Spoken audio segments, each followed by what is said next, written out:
ప్రభువైన యేసుక్రీస్తు నామమునకి స్తోత్రాలు. అందరికీ ప్రైజ్ ది లార్డ్. ఈ దినము దేవుడి వాక్యము యెషయా గ్రంథము 54వ అధ్యాయము 17వ వచనం. ఒక లైన్ మాత్రమే చూసుకుందాం. నీకు విరోధముగా రూపించబడిన ఏ ఆయుధమును వర్ధిల్లదని దేవుడి వాక్యం సెలవిస్తుంది. ఎందుకు వర్ధిల్లదు అని అంటే దేవుని పరిశుద్ధ నామమున దేవుడు ఆత్మ మనకు తోడుగా ఉంటుంది. కాబట్టి సాతానుడు నానా విధములైన తంత్రాలు చేస్తాడు, నానా విధములైన కుట్రలు చేస్తాడు. ఎందుకు? క్రైస్తవులైన వారి మీద, నిజ క్రైస్తవుల మీద ఎన్నో దాడులు జరుగుతున్నాయి, ఎన్నో విధాలుగా హింసలు జరుగుతున్నాయి, ఎన్నో రకంగా బాధ పెడతారు. భౌతికంగా మాత్రమే వాడు బాధ పెట్టగలుగుతాడు. ఎందుకంటే ఆత్మను శోధించుటకు వాడికి శక్తి లేదు, వాడికి అధికారం లేదు.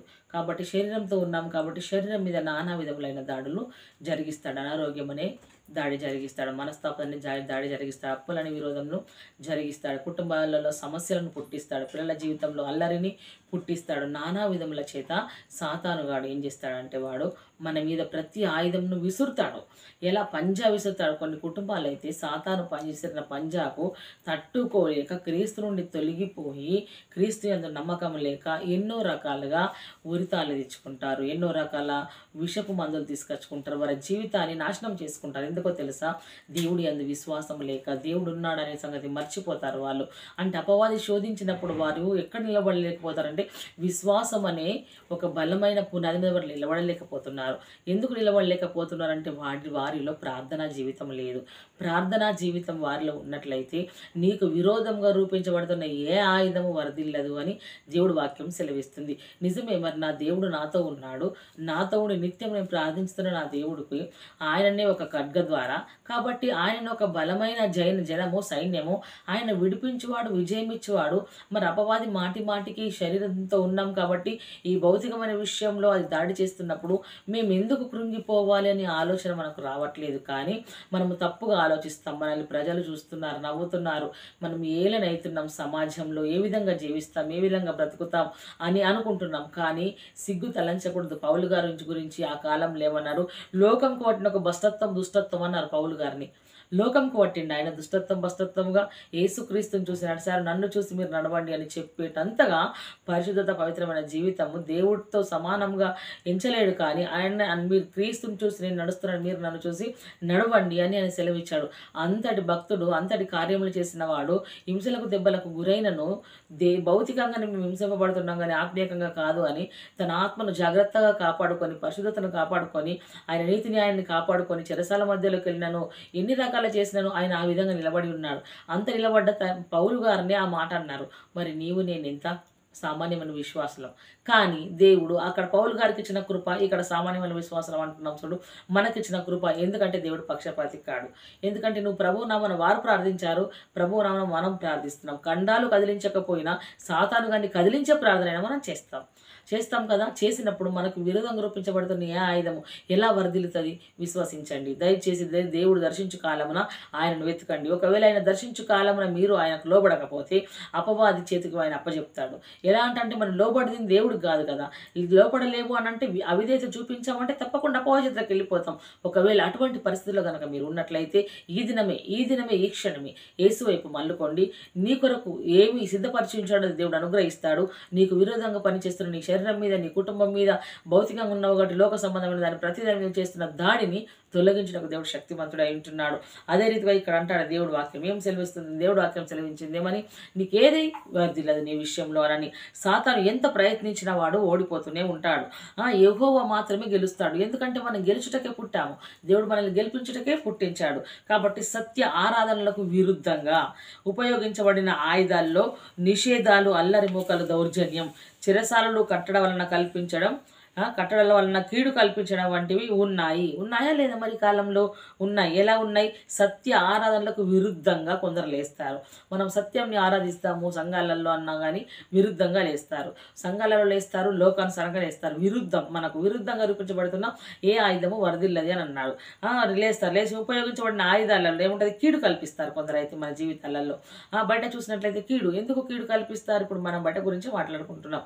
కీడు కల్పిస్తారు. అల్లరి మూక చాలా ఉందన్న వాళ్ళ దేవుడు సత్యవంతుడు, అట్లా ఇట్లా మీరేంది అట్లా ఆరాధన చేసేది, మీ దేవుడు సత్యం, ఇట్లా ఎన్నో రకాలుగా అల్లరి ఒక దౌర్జన్యం మన పైన చేస్తుంది. దాడులు చేస్తాయి, చెరసాల విషయంలో ఉంటే కట్టలను కల్పిస్తాయి, కీడును కల్పించడం వంటివి ఉన్నాయంటే 94వ కీర్తన 20వ వచనంలో కూడా మనం చూసినట్లయితే కట్టడం వలన కీడు కల్పించు దుష్టుల పరిపాలనతో నీకు పొందు కలుగునా అంటాడు కదా. ఏమని? దుష్టుల పరిపాలనతో, కట్టడ వలన, కట్టడలతో నియమిస్తాయి చూడు, ఆరాధన చేయకూడదు, అట్లా చేయకూడదు, ఇట్లా చేయకూడదు అని వారి కట్టడ వలన దుష్టుల పరిపాలనతో నీకు పొందెలా కలుగుతుంది? కలగకూడదు.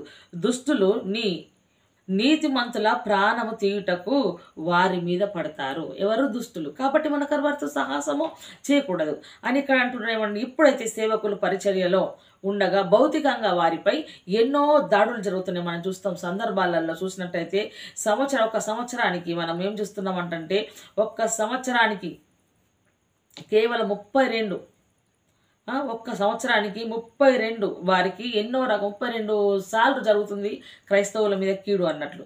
వారికి యెహోవా ఆత్మ తోడయ్యింది.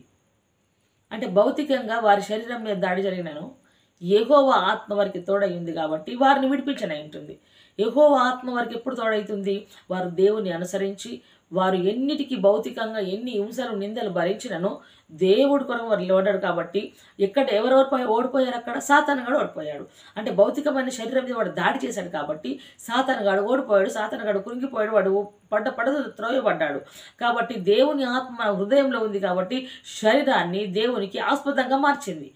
కాబట్టి ఇక్కడ మనం వాక్యం చూసుకున్నట్లయితే అది ఎప్పుడు ఎలా జరిగింది అని అంటే జకరియా గ్రంథము 6వ అధ్యాయము 4వ అధ్యాయం 6వ వచనంలో చూసినట్లయితే అప్పుడు అతడు శక్తి చేతనను బలం చేతనను కాక నా ఆత్మ ద్వారానే ఇది జరుగునని సైన్యములకు అధిపతి యెహోవా సెలవిచ్చెను. హల్లెలూయా. ఎలా? సైన్యములకు అధిపతి యెహోవా సెలవిచ్చాడు. శక్తి చేత బలము చేత ఇది కాదు.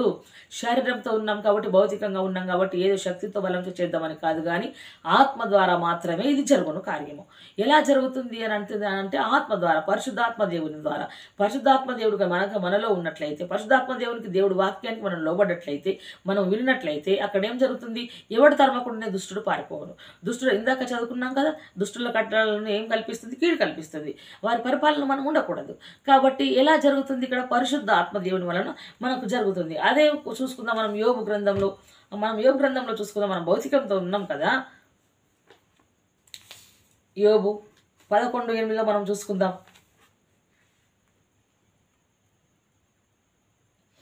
న 11:18 నమ్మకమునకు ఆస్పదము కలుగును గనుక నీవు ధైర్యంగా నుందువు, నీ ఇంటిని నీవు పరిశోధించి సురక్షితముగా పండుకొందువు. హల్లెలూయా కదా. ఎన్నో రాత్రుల కాల సమయాలలో రాత్రికి రాత్రే సముద్రాలు ఉప్పొంగుతున్నాయి, రాత్రికి రాత్రే భూకంపాలు వస్తున్నాయి, రాత్రికి రాత్రే నిద్రపోతుంటే శరీరమును హెచ్చరించి అనారోగ్యము ఉలిక్కిమని మనని నిద్ర లేపుతుంది, భయం ఆందోళన కలుగుతుంది కదా. అప్పుడు దేవుడు వాక్యం అంటాడు, నమ్మకమునకు ఆస్పదము కలుగును గనక. దేవుడి యందు నమ్మకం కలిగి రాత్రి ప్రార్థన చేస్తూ, ఉదయకాలం ప్రార్థన చేస్తూ నీ ప్రార్థనని నీ జీవితాన్ని కదిలిస్తుంది, ప్రార్థన నీ జీవితాన్ని నిలబెడుతుంది. కాబట్టి అలా ఉన్నావు కాబట్టి నీవు ధైర్యంగా ఉండు. ఎలా ఉంటావు? ధైర్యంగా ఉంటావు. అంటే నువ్వు భయపడవు. దేనికి? ఏ ఆయుధం వచ్చి నా మీద పడ్డా నేను భయపడను అనే విధంగా నువ్వు బ్రతుకుతావు అన్నట్లు. అని ఇక్కడ ఏమంటాడు? నీ ఇంటిని నీవు పరిశోధించి సురక్షితంగా పండుకుందు. నీ ఇంటిని నువ్వు పరిశోధించుకుంటావు. ఎవరున్నారు? దేవుడు ఉన్నాడు. దేవుడే ఇచ్చాడు, దేవుడే కాపాడతాడని సురక్షితంగా నీవు పండుకొని ఉంటున్నావు. దేవుడు వాక్యం సెలవిస్తుంది ఆ విధంగా. మనం చూసుకున్నట్లయితే కీర్తన గ్రంథము 125 1వ వచనం చూసుకుందాం. యెహోవా యందు నమ్మిక ఉంచువారు కదలక నిత్యం నిలుచు సీయోను కొండవలే ఉందరు. హల్లెలూయా. ఎవరుంటారు?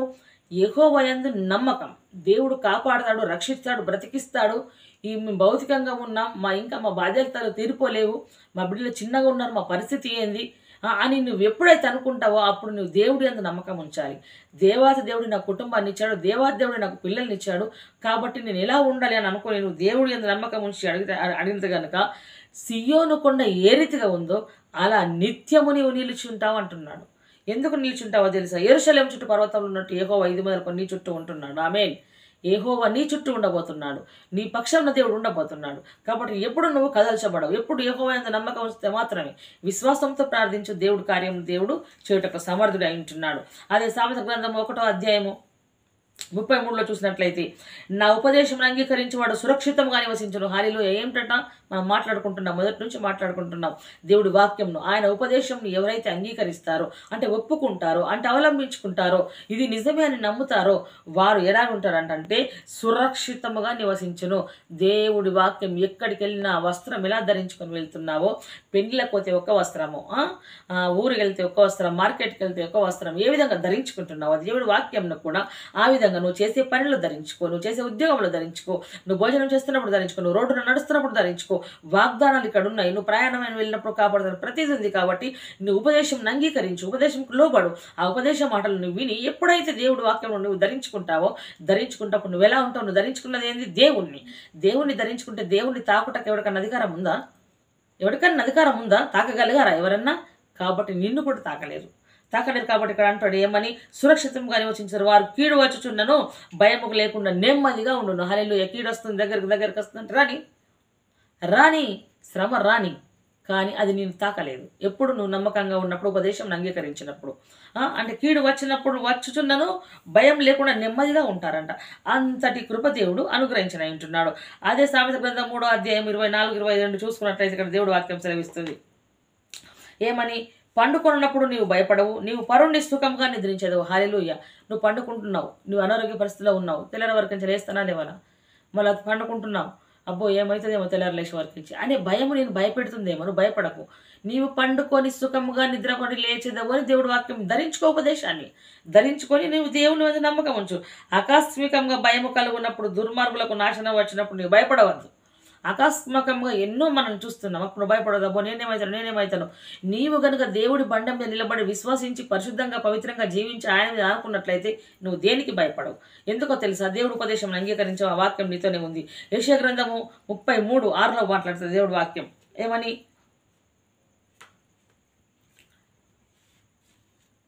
33:16 స్తోత్రం తండ్రి పరిశుద్ధ. యెషయా గ్రంథం 32వ అధ్యాయము 16వ వచనం.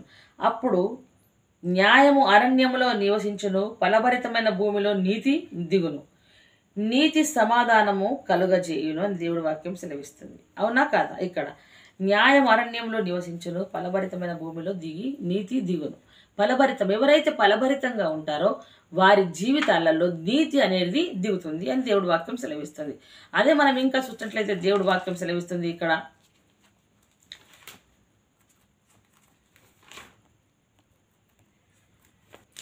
ఎబ్రీ 13:6లో సెలవిస్తుంది ఏమని? కాబట్టి ప్రభువు నాకు సహాయుడు, నేను భయపడను, నరమాత్రుడు నాకు ఏమి చేయగలడు అని మంచి ధైర్యంతో చెప్పగలవారమై ఉన్నాము. హల్లెలూయా. చెప్పగలుగుతున్నావా? ఏమని? నరమాత్రుడు, నిమిత్త మాత్రుడు నాకేమి చేయగలడు? నిమిత్త మాత్రమైన మనుషుడికి భయపడి నీ సృష్టికర్తనని యెహోవాను మరిచెదవని యెషయా గ్రంథంలో దేవుడి వాక్యం సెలవిస్తుంది కదా. ఇక్కడ ఏమంటున్నాడు? కాబట్టి ప్రభువు నాకు ఎవరు? సహాయకుడు. అంటే త్రోసిపుచ్చట్లేదు దేవుడు, సహాయకరమైన కేడెంగా ఉంటున్నాడు ఆయన. ప్రభువు నాకు సహాయకుడు, నేను భయపడను. ఎందుకు భయపడతాను? ఆయన నేను అడిగిన ప్రతిసారి నాకు సహాయం చేస్తున్నాడు అని నువ్వు అనుకుంటావు. ఎప్పుడు? ఇందాక మాట్లాడుకున్న వాక్యం నువ్వు ధరించుకున్నప్పుడు ఆ వాక్యం నేను కాపాడుతుంది, ఆ వాక్యం నీకు సహాయం చేస్తుంది. ఆ వాక్యం అంటే ఆయన కాబట్టి నేను భయపడను అని, నరమాత్రుడు నాకేమి చేయగలడు అని ఎలా ఉంటామట మనము అని మంచి ధైర్యంతో, సగం ధైర్యంతో, ఇట్లని కాదు, మంచి నా దేవుడు నాకున్నాడు, ఆయన కాపాడగలుగుతాడని మంచి ధైర్యంతో చెప్పగలవారమై ఉంటాము అని దేవుడి వాక్యం సెలవిస్తుంది. చివరి మాటగా చూసుకుందాం, రోమీయులకు రాసిన పత్రిక 14లో చూసుకుందాం మనం. ఇక్కడ దేవుడి వాక్యం సెలవిస్తుంది, విశ్వసించు ప్రతి వానికి నీతి కలుగుటకై క్రీస్తు ధర్మశాస్త్రమునకు సమీపమై ఉన్నాడు. హల్లెలూయా. విశ్వసిస్తున్నావా? నీకు నీతి కలుగుతుంది. విశ్వసిస్తున్నావా? దేవుడు తోడుంటాడు. నువ్వు విశ్వసిస్తున్నావా? దేవుడు నిన్ను ఆదుకుంటాడు. నువ్వు విశ్వసిస్తున్నావా? దేవుడు నిన్ను లేవనెత్తాడు. నువ్వు విశ్వసిస్తున్నావా? నువ్వు నవ్వుల పాలు కావు. నువ్వు విశ్వసిస్తున్నావా? దేవుడు నిన్ను ఉన్నతమైన స్థితిలో ఉంచుటకు దేవుడు కృప చూపన ఉంటున్నాడు. నీకు జ్ఞానం లేదేమో, విరోధంగా రూపించబడుతున్న ప్రతి ఆయుధాన్ని నువ్వు తొలగించుకుంటకు శక్తి లేదేమో, దేవుణ్ణి ప్రార్థించు. దేవుడి ఆత్మ నీతోనే ఉంది. దేవుడి పరిశుద్ధాత్మ నిన్ను వెంబడిస్తుంది. వెంబడించినప్పుడు ఆయన నీకు దొరికి కాలం నాడు వెతుకు. శత్రువుల చేతికి అప్పగింపక మునిపే నువ్వు వెతికి భయపడి లోబడ్డప్పుడు దేవుడిని విశ్వసించినప్పుడు దేవుడు తప్పకుండా మీ జీవితంలో కార్యం జరిగిస్తాడు.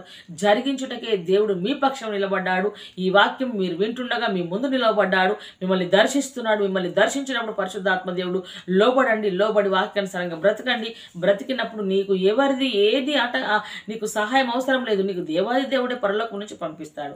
ఇట్టి కృప దేవుడు మనందరి ఆత్మలను దయచేసి నెరవేర్చును గాక. Amen. Praise the Lord. Like చేయండి, షేర్ చేయండి, తప్పకుండా సబ్స్క్రైబ్ చేసుకోండి, పాల్గొనండి, ప్రార్థించండి. Praise the lord.